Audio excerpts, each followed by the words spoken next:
요새는 2030 세대들이 차에 대한 관심이 줄고 있답니다.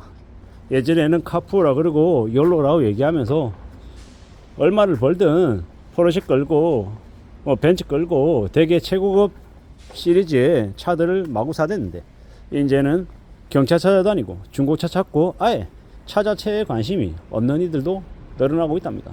상대적으로 6070들은 차를 소비하는 게 좀 더 늘었다고 하고요. 상대적으로 2030들이 확실히 차에 대한 관심이 많이 꺼졌다라는 건, 예전보다 2030들이 좀 겉으로 보이는 과시하고 드러내는 것들을 좀 많이 줄여간다라고도 해석하면 맞을 것 같습니다. 저도 이제 어느덧 이제 내일 모레 50을 바라보는 나이인데, 저는 좀 차에 대한 관심이 없는 스타일입니다. 차는 그냥 굴러가면 되고 깨끗하기만 하면 되고 엔진이나 여러 부위가 문제가 없으면 된다 라는 주의거든요.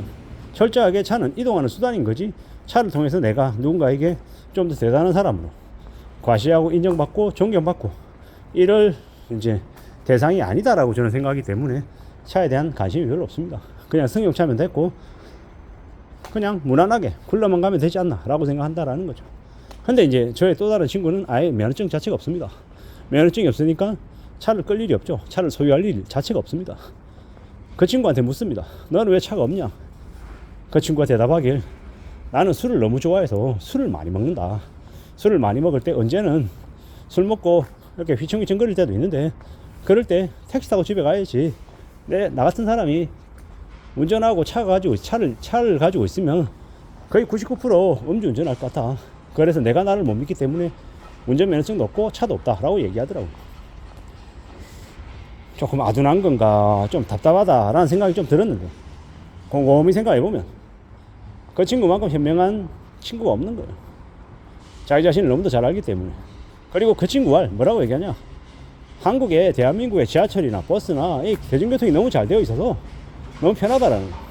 내가 굳이 운전하지 않아도 나를 어디론가 데려다 주는데 굳이 내가 운전할 필요가 있냐, 그냥 그런 생각을 가지고 있더라고요.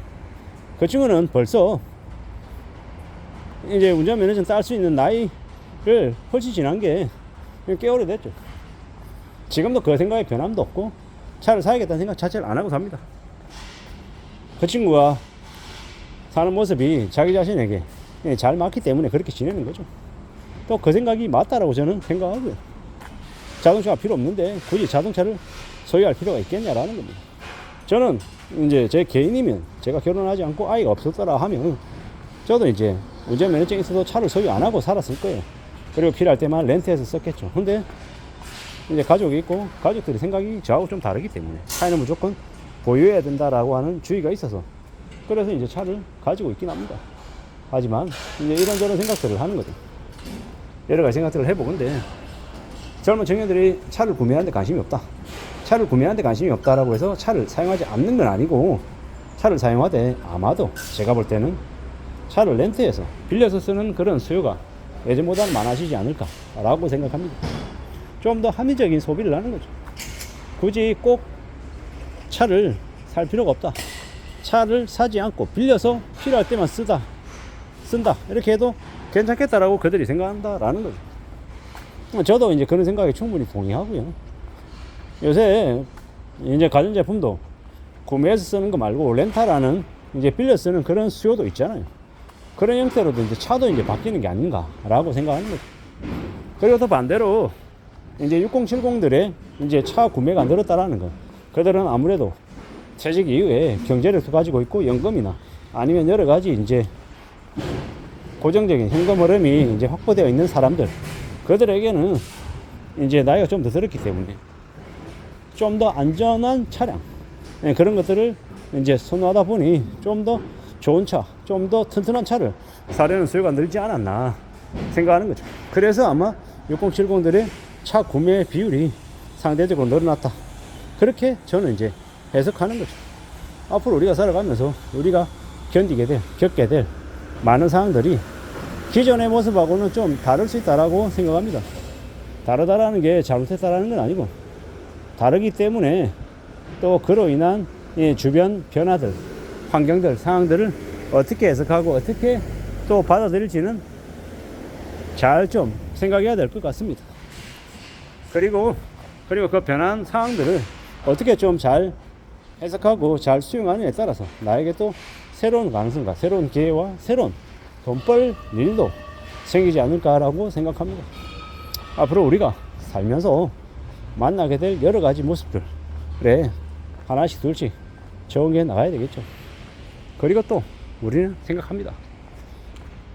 앞으로는 젊은 청년보다 나이든 이제 노인들, 경제를 가지고 있는 노인들의 소비가 왕성할 것이다. 그러면 그들이 때로는 또 하나의 소비의 주축이 될 것이고 그들을 향한 스포트라이트가 좀 더 많아질 것이다. 그러면 이제 우리가 항상 보는 드라마나 영화나 뭐 각종 이렇게 그런 공연 이런 것들도 6070들의 타겟을 맞춘 그런 것들이 많아지지 않을까라고 생각합니다. 왜냐? 그들의 지갑이 열려야 전체 경제가 활성화되니까 말입니다.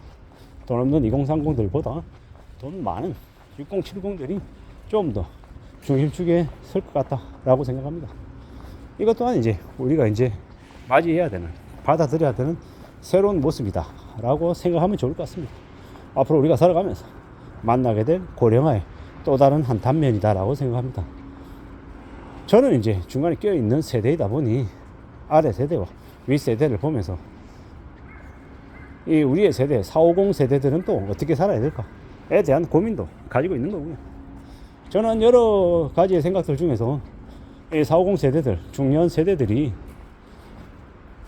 인생 1라운드를 끝내고 인생 2라운드를 새로 시작할 때 어떻게 준비하고 도전하고 살아갈지에 대한 이야기들을 좀 많이 나누고 싶은 게 사실입니다. 제 나이가 이 나이기 때문인 거죠. 앞으로 먹고 살게 막막하고 앞으로 생활은 해야 되겠고 걱정과 고민을 되게 많이 하는 그 인생 2라운드에 해당되는 그렇게 많이 나이 들지도 않았고 그렇게 젊지도 않지만 여전히 팔팔한 그 중년 세대들이 다시 한 번 더 뛸 수 있는 그런 상황들이 만들어지면 좋겠다라고 생각합니다. 그걸 위해서 지금 또 움직이고 있는 거고요. 누가 뭐라 해도 부지런히 성실하게 착실하게 살아가는 게 좋겠다라고 마음 먹고 있습니다. 참 마음 단단히 먹고 앞으로 지내야죠.